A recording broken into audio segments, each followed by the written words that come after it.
अस्सलाम वालेकुम। इस वीडियो में हम लोग सीखने जा रहे हैं कि हेल्प किस तरीके से लेनी है। ऑफ कोर्स अमेज़ॉन से या किसी भी और प्लेटफॉर्म पे जहाँ पे भी आप काम कर रहे हैं, लेकिन मेनली हम क्योंकि अमेज़ॉन की यहाँ पे बात कर रहे हैं तो हम अमेज़ॉन पे जाके देखेंगे। बाकी ये बातें मैं आपको तकरीबन हर वीडियो में बता चुका हूँ कि चीज़ें मिलती जुलती होंगी। अगर आप किसी और प्लेटफॉर्म पे जाते हैं, आप वॉलमार्ट, ईबे या इट्सी पे जाते हैं तो वहाँ भी ऐसे ही होगा। तो हेल्प एंड केस हैंडलिंग पे हम लोग बात करेंगे कि हमें कोई भी हेल्प चाहिए। अच्छा, हेल्प क्या हमें चाहिए हो सकती है? एक सवाल जहन में आ सकता है ना जी, क्या हेल्प चाहिए होगी हमें? हम तो बेच रहे हैं, हमें हेल्प कहाँ पे ज़रूरत पड़ती है? देखें, टेक्नोलॉजी है, कहीं पे टेक्निकल इशू आ सकता है। हो सकता है किसी दिन आप सुबह सो के उठें तो आपकी लिस्टिंग पे जो तस्वीरें हैं वो गायब हों, यानी आपकी प्रोडक्ट, अगर हम आसान अल्फाज में बात कर लें, आपकी प्रोडक्ट की तस्वीरें अचानक गायब हो गई हैं। अब आपको हेल्प चाहिए तो आप केस खोलेंगे अमेज़ॉन के साथ कि जी ये मेरी प्रोडक्ट की तस्वीरें गायब हो गई हैं, इसको चेक करें। वो चेक करेगा और आपका इशू रिजॉल्व कर देगा। तो इसको हम कहते हैं केस ओपन करना है अमेज़ॉन के साथ, केस हैंडलिंग। हम केस खोल के उसके बाद वेट करते हैं, फिर अमेज़ॉन हमें बताता है कि जी आपका मसला हल हो गया है, या अमेज़ॉन कहता है जी इस मसले के लिए मुझे मज़ीद आपसे ये इन्फॉर्मेशन चाहिए, आप मुझे मज़ीद 2-4 चीज़ें ला के दें। जो जो उसकी रिक्वायरमेंट होती है उसके मुताबिक हम उसे इन्फॉर्मेशन प्रोवाइड करते हैं और वो हमारे मसले को हल कर देता है। इसको कहते हैं केस हैंडल करना या केस ओपन करना है अमेज़ॉन के साथ। ये मैं आपको अभी वीडियो में प्रैक्टिकली करके दिखाऊंगा कि कहाँ पे हेल्प का टैब आता है, केस कैसे ओपन करते हैं और उसमें कौन कौन सी कैटेगरीज होती हैं। अगर हमारी कैटेगरी हमें नहीं मिल रही जो हम चाह रहे हैं कि जी मसले की हेडलाइन नहीं मिल रही, तो हम FBA सेलेक्ट कर देंगे या कोई भी और सेलेक्ट करके अमेज़ॉन के पास अपना केस भिजवा देंगे। तो आइए प्रैक्टिकली देखते हैं। अभी मैंने आपके सामने अकाउंट खोल लिया और इसका ओवरव्यू तो आप ले चुके हैं। अभी मैंने आपको कहा था कि हम हेल्प और केस पे बात कर रहे हैं ना, तो ये देखें, ये हमारे पास जहाँ पे टैब आ रहा है हेल्प का, हमने इस पर क्लिक कर दिया। क्लिक करने के बाद हमारे पास एक और विंडो खुल गई जिसके अंदर अब हम अमेज़ॉन से बात कर सकेंगे, अपना केस अमेज़ॉन के साथ खोल सकेंगे। ये गेट सपोर्ट के टैब में जाके, ये ऊपर भी कुछ लिखा आ रहा है कि रिकमेंडेड फॉर यू, यानी कि कुछ ऐसे इश्यूज जो फ्रीक्वेंट होते हैं वो कहते हैं जी आप इसमें से उस पर क्लिक करके चले जाएं। लेकिन हम लोग जाते हैं हमेशा यहाँ पे नीचे गेट सपोर्ट के ऊपर क्लिक करते हैं। आप लोग जहाँ भी जा सकते हैं। फॉर एग्जांपल, आपको अपनी लिस्टिंग ही नहीं मिल रही, जैसे मैंने शुरू में आपको एग्जांपल दी थी ना, कभी पिक्चर्स गायब हो गई हैं, कभी हो सकता है आपकी पूरी प्रोडक्ट ही गायब हो जाए, तो आप इस पर क्लिक करके अमेज़ॉन के साथ नेक्स्ट पे जाके सारी चीज़ें कर सकते हैं। हम इस पर एक एग्जाम्पल भी ले लेते हैं। हम कहते हैं जी हमने इस पर क्लिक किया और नेक्स्ट पे चले गए। अच्छा, अब वो हमें बता रहा है, क्योंकि हमने सेलेक्ट किया कि लिस्टिंग में इशू आ रहा है, उसने कहा जी उसके लिए आप manage listing issue trouble shooting tool में जाएं, वो यूज़ करें इसको। ये मैंने आपको एग्जांपल देने के लिए बताया था। मैं आपको वीडियो के शुरू में ये आपको बता चुका था कि हमने असल जो केस खोलना है वो गेट सपोर्ट पे जाके ही खोलना है, लेकिन आपको पता हो कि यहाँ से भी खोल सकते हैं। यहाँ पे आप अपना एसिन नंबर लिख के आपके जो डिटेल पेज है, पिक्चर्स है, बुलेट पॉइंट्स हैं, डिस्क्रिप्शन है, ये सारा कुछ हम सीखेंगे लिस्टिंग क्रिएशन में। वहाँ पे कोई भी इशू आ रहा है, आपने टाइटल चेंज करना है, आपने इमेज चेंज करनी है, आपने ब्रांड का नेम चेंज करना है, कोई भी अदर प्रोडक्ट डिटेल आपने चेंज करनी है, तो आप यहाँ पे एसिन नंबर डाल के फिक्स डिटेल पेज पे भी जा सकते हैं। लेकिन ये मसला भी आपका नीचे गेट सपोर्ट से हल हो जाएगा। अच्छा, अब एसिन नंबर क्या होता है, क्योंकि एसिन हमें आगे भी चाहिए होगा। एसिन बेसिकली आपकी प्रोडक्ट का ID कार्ड नंबर होता है। जिस तरह आपका ID कार्ड नंबर है ना, सबका ID कार्ड नंबर यूनिक होता है, वो ID कार्ड नंबर किसी और का नहीं होता। इसी तरह एसिन होता है अमेज़ॉन स्टैंडर्ड आइडेंटिफिकेशन नंबर। अब ये एसिन नंबर आपको ज़रूरत होती है जब आप अमेज़ॉन के साथ केस खोलते हैं कि जी ये मेरी प्रोडक्ट का एसिन है, इसमें ये मसला आ रहा है। अब एसिन से अमेज़ॉन को आपकी प्रोडक्ट का पता चल जाता है, पूरी डिटेल। एसिन नंबर कहाँ से आता है? सिंपली हमने अमेज़ॉन पे जाके यहाँ पे लिख दिया पिलो। अच्छा, अभी तो हमने पिलो लिखा, अब जो हमारे पास सामने लिस्टिंग्स आएंगी उनमें से किसी एक पे हमने क्लिक कर दिया। हम ये इस पिलो के ऊपर चले गए जी। हमने देखा कि हमारे सामने एसिन नंबर आ गया। कहाँ पे आ रहा है? ये सामने आ रहा है, ये यहाँ पे देखें, ये हमारे पास एसिन नंबर है, ये जो B00 से शुरू हो रहा है, यहाँ से लेके ये एंड तक, ये हमारे पास एसिन नंबर है। अच्छा, अब एसिन नंबर का आपको आइडिया होगा किस तरह का होता है। अल्फ़ाबेट से शुरू हो रहा होगा, अंदर नंबर्स भी होंगे, अल्फ़ाबेट मिक्स होंगे। लेकिन इसको आसान करने के लिए हम लोग कहते हैं जी यहाँ पे नहीं आ रहा, फ़र्ज़ कर लेते हैं नहीं आ रहा, हमने जाना है नीचे। यहाँ पे हमारे पास एक टैब आता है प्रोडक्ट इन्फॉर्मेशन का, ये प्रोडक्ट इन्फॉर्मेशन लिखा आ रहा है हमारे सामने। इसके अंदर ये एसिन नंबर लिखा हुआ है, ये देखें, ये सेम एसिन है, ये देखें जो आपको ऊपर लिस्टिंग में भी नजर आ रहा है। लेकिन आपने यहां से आके उठा लेना है एसिन नंबर, यहां से आपने कॉपी करना है और कॉपी करने के बाद आपने इसको जो हमने अकाउंट खोला है यहां पे जाके पेस्ट कर दिया और फिक्स डिटेल पेज पे क्लिक कर दिया। अब क्योंकि हमने ये एग्जांपल उठाई है, अच्छा क्योंकि ये एसिन हमारा है नहीं, किसी और का है, लेकिन कहीं ना कहीं हम कहते हैं जी हमने मीटू किया हुआ है, होलसेल कर रहे हैं, कुछ भी है, लिस्टिंग में कोई भी आपने चेंजिंग करवानी है, अपने लिस्टिंग के अंदर कोई भी तब्दीली है, तो हमने यहाँ पे जब एसिन नंबर लिखा तो आगे वो कह रहे इस पे आपने क्या चेंजिंग करवानी है, क्या मसला आ रहा है आपको। आप कहते हैं जी ब्रांड नेम चेंज करवाना है, आप कहते हैं जी प्रोडक्ट की डिस्क्रिप्शन चेंज करवानी है, आप कहते हैं जी इमेजेस चेंज करवानी है। अच्छा ये आप डायरेक्टली भी लिस्टिंग क्रिएशन में जाके एडिट लिस्टिंग करके वहां पे भी चेंज कर सकते हैं।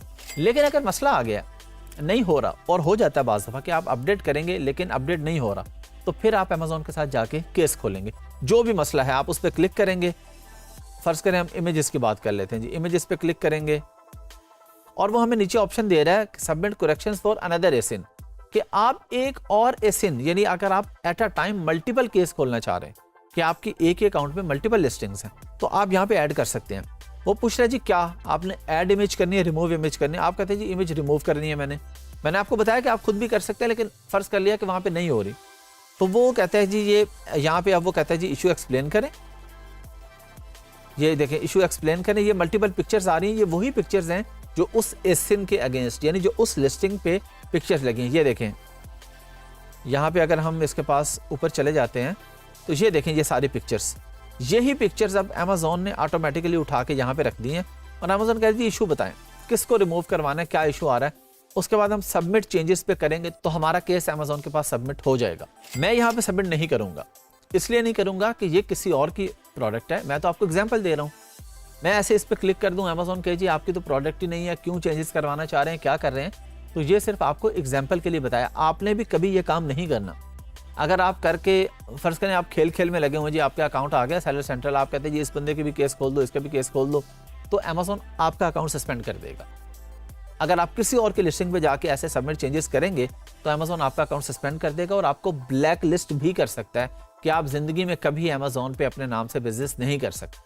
तो इसलिए आपने ये काम करना नहीं है, मैंने आपको सिखाने के लिए बता दिया कि हम ये करते हैं। अच्छा अब एक और हमारे पास जो नीचे ऑप्शन आती है गेट सपोर्ट की, वहाँ पे दो ऑप्शन आ रही हैं।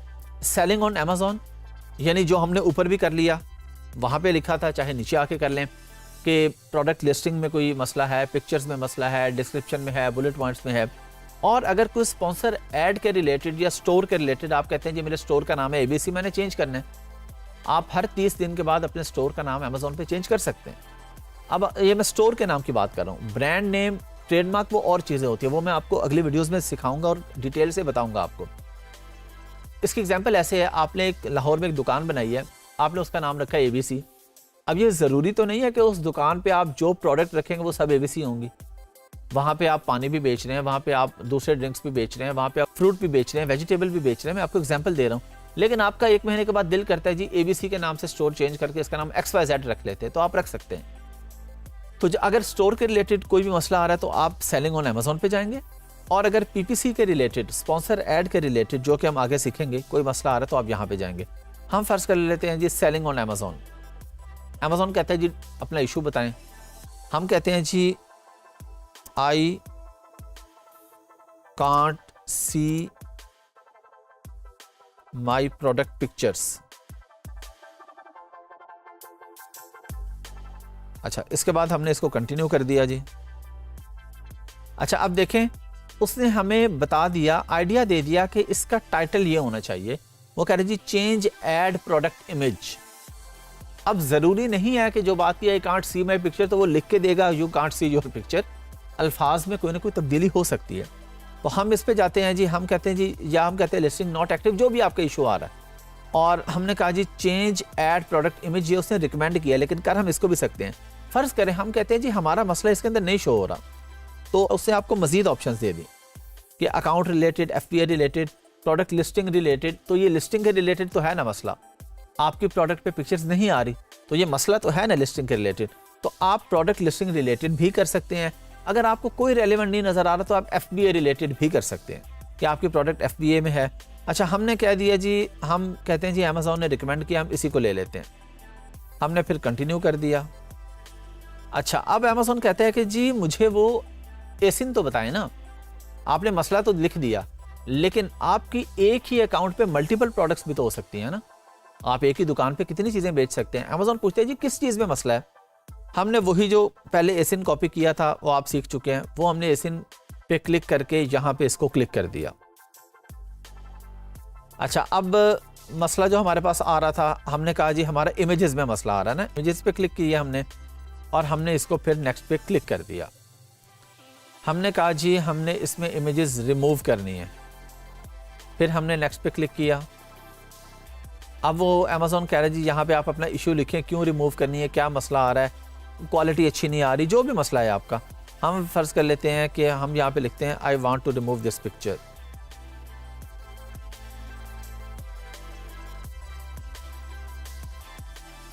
और ये करके यहाँ पे ऑप्शन आ रही है सबमिट चेंजेस।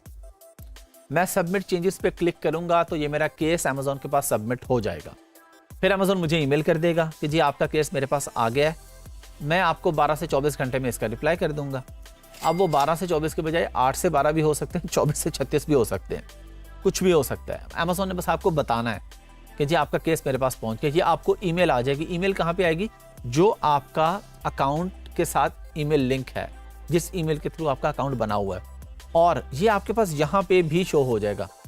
ये हेल्प के अंदर जब आप जाते हैं, मैंने क्लिक किया था, ये केस लॉग आ रहा है।